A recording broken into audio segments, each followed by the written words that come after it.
Praise the Lord. ஆண்டவராகிய இயேசு கிறிஸ்துவின் இனிய நாமத்தினாலே இந்த நாளிலே கர்த்தருடைய வார்த்தை மார்க் 11ஆம் அதிகாரம் 24ஆம் வசனம்.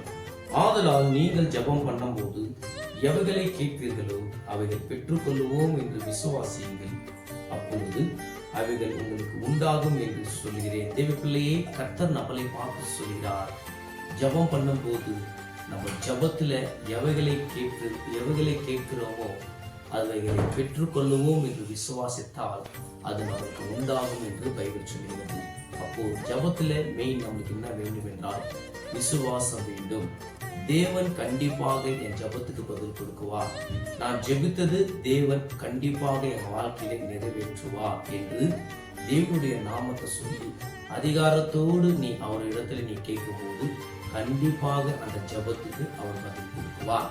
தேவ பிள்ளைகளே, இந்த நாட்களிலே நம்மளுடைய ஜபத்துக்கு எதுக்காக தாமதிக்கிறது, நம்ம ஜபத்துக்கு ஏன் பதில் வரமாட்டு கொண்டிருக்கிறது என்றால், ஜபத்துல உட்காரும் போது நம்மளுடைய வாழ்க்கையிலே நம்மளுடைய சிந்தனையிலே என்ன வந்து கொண்டிருக்கிறது என்றால் சந்தேகம் வந்து கொண்டிருக்கிறது. தேவன் இதை கேட்டா கொடுக்குவாரோ, தேவன் இதை கேட்டா நடக்குமோ நடக்காதோ என்று ஜபத்துல உட்காரும் போதே அந்த சிந்தனையில சந்தேகத்தோடு உட்காருவாங்க. நீங்க எத்தனை நாள் சந்தேகப்பட்டாலும் அந்த ஜபம் கேட்கப்படாது.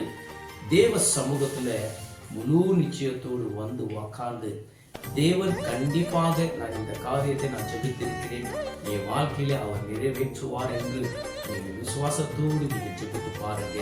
இன்னைக்கு நீங்க என்ன காரியத்துக்கு ஜெபித்தாலும், எந்த தேவைக்கு ஜெபித்தாலும், எந்த விடுதலைக்காக நீங்க ஜெபித்தாலும் தேவன் உங்க ஜபத்துக்கு பதில் கொடுத்து தேவன் உங்களுடைய வாழ்க்கையில பெரிய காரியத்தை செய்ய அவர் வல்லவராய் இருக்கிறார். தேவத்திலேயே அன்னாள் உண்மையோடு ஜெபித்தார், தேவன் அன்னாளுடைய ஜபத்துக்கு பதில் கொடுத்து ஒரு ஆண் பிள்ளையை கர்த்தர் கொடுத்தார். இன்னைக்கு உங்க வாழ்க்கையில ஏதோ ஒரு தேவையை இருக்கலாம், ஏதோ ஒரு அற்புதம் உங்க வாழ்க்கையில நடக்க வேண்டும் என்று நீங்க ஜெபித்திருக்கலாம். தேவன் உங்க ஜபத்தை அவர் கேட்டுக்கொண்டிருக்கிறார். அந்த ஜபத்துல விசுவாசம் இருக்குதா என்று கர்த்தர் பார்த்து கொண்டிருக்கிறார். இன்னைக்கு விசுவாசத்தோடு நம்ம ஜெபிக்கலாம். கண்டிப்பாக நம்ம தேவன் நம்ம விசுவாசத்தை பார்த்து நம்ம ஜபத்துக்கு பதில் கொடுப்பார். இந்த வார்த்தை மூலியமா கர்த்தர் உன்னோடு பேசினார் நான் விசுவாசிக்கிறேன். கர்த்தர் தாமே உன்னை ஆசீர்வதிப்பாராக. ஆமென்.